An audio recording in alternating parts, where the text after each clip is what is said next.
And welcome back to the FC13 podcast. I'm your host Andre, joined by the same lovely two boys, Paul, Michael. How we doing? Yep. Howdy doody. Say hi to the host, same as the old hosts. Yeah, say hi to the brand new old hosts. It's fine. Shout out to these guys, by the way. We peek behind the curtain here. We're recording this on Tuesday night because one of us here couldn't get time off work, me. And so these two lovely gentlemen decided to hold off and record with me at like 10 o'clock their time.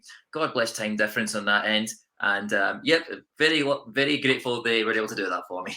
No worries. If I can't sleep tonight, Paul, you're calling me and bringing me a bedtime story. I'm getting them prepared for the Women's World Cup next year. That's what it is. We're just slow. We're just slowly progressing him to get him like up and running, so he has no excuse to missing these games. Mm-hmm. I mean, I watch the J League anyway, so like this nighttime stuff works for me because I just go then and watch the J League at like the crack ass at dawn. Yeah, so it works out quite well. But speaking of crack ass at dawn, Canada and Uruguay, we actually look like a new dawn. Like while the score doesn't say that, it genuinely seems like we have a chance, not necessarily maybe to win the World Cup, but to not completely bomb it out. So Canada's played Uruguay in our friendly, sort of our last friendly right before the one in Japan, and it's right before the World Cup. 2-0 is the scoreline, but the stats, guys, what did you really think of that one? I just want to say, like, when did FIFA change the rules about when games started? Because this game started 17 minutes in, I think, right? At least that's when One Soccer started.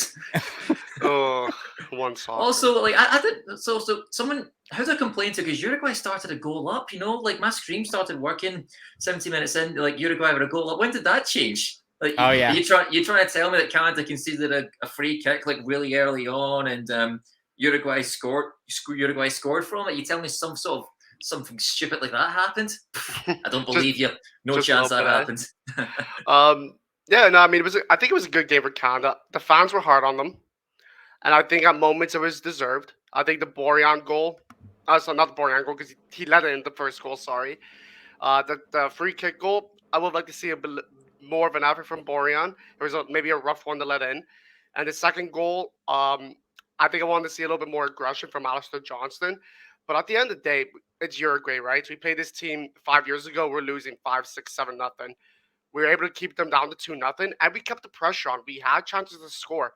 We got into the box. We created pressure. We had possession. It's not like we got blown out on possession either. That wasn't the case. It was upsetting a bit. I would agree with some of the fans. Like maybe you want to see more from the efforts we had. But going into the game, I didn't expect the effort we had. I expected Uruguay to have possession most of the game, which wasn't the case. I expected them to maybe get 3 or 4 goals, which they didn't do. And I didn't expect Canada to have so many chances as we did. So after seeing how we played, sure, I could come out and be like, I would like to get a little bit more. But going into that game, I'm actually pretty happy with the result there. Well, yeah, I think it's a couple of... We got that goal like against us early on before the stream kind of kicked in. Like I had to go get a pirated stream for it. But when it kind of popped up, I was thinking, well, fuck, here we go. Like this is going to go because it's at the 6-minute mark. It's like that really early where you just kind of look at your phone, especially too when it just pops up in your phone and you go, well, I know what's going to happen here. Yeah. And then they get that second one and I'm like, okay, well, the floodgates are going to open. And then just as you said, it just didn't seem that way. Like it just, instead of the courage and, the resolve kind of like depleting, it just seemed like they went, okay, well, maybe we can still turn this around. And then they pushed, they didn't go down without a fight. And for a friendly, that's always something that's, concerning is are they going to just kind of give up and say no, or are they going to take it super seriously? And Uruguay also took it seriously. And that's the part that I like the most is it didn't look like at any point they went, nah, we're 2 goals up. Like, screw it. We're not going to worry about it. They genuinely still kept pushing. One thing I did find that was important. One thing I did find hilarious was people on Twitter going like, well, like this game is going the way that Uruguay wanted to do it, giving Canada the ball. This isn't how it's. So what do you want Canada to do?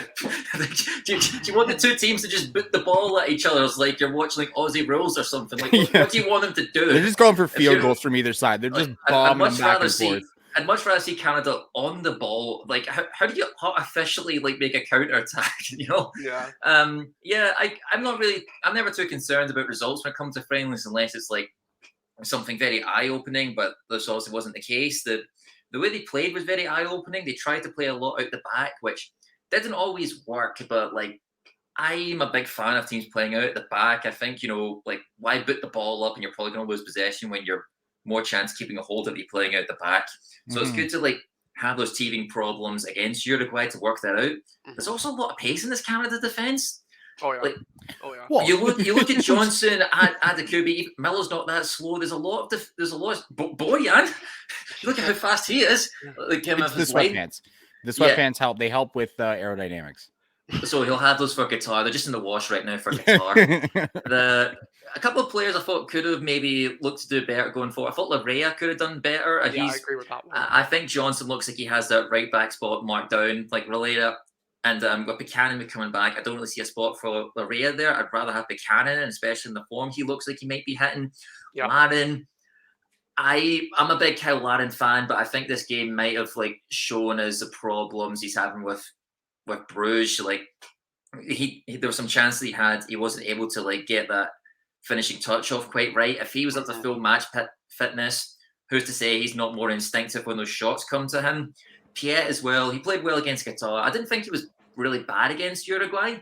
But I think and I think we've seen Coney come on. Yeah. There's a talent there. Like Eustáquio is number one in midfield. That's cemented.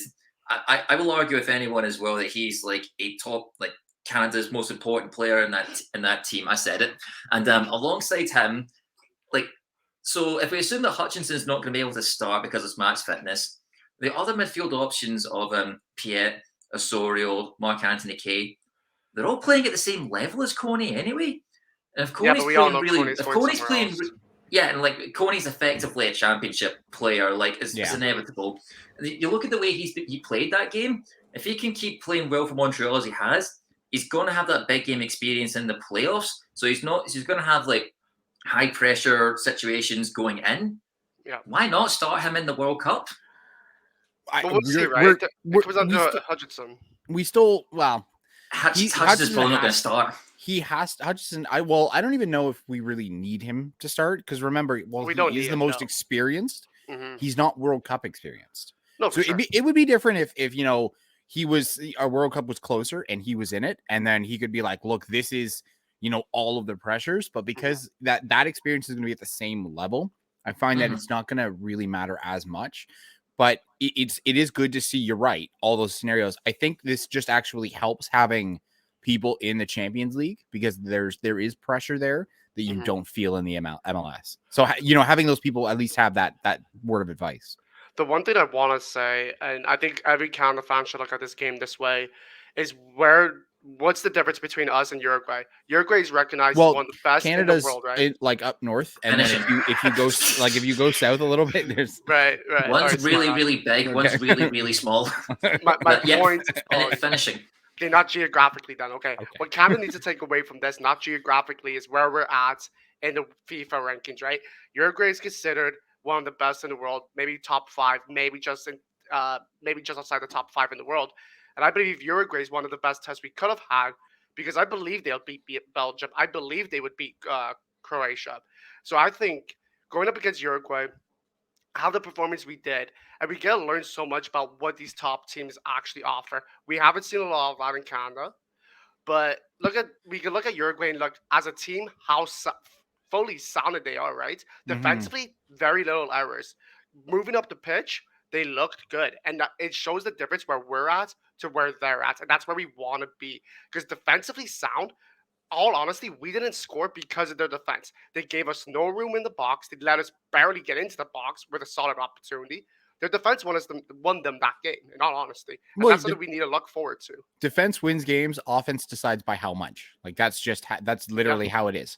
And Uruguay and Qatar and Japan, at first seem like the weirdest set of friendlies, but I think it is actually probably the best set of friendlies to find out exactly where we are.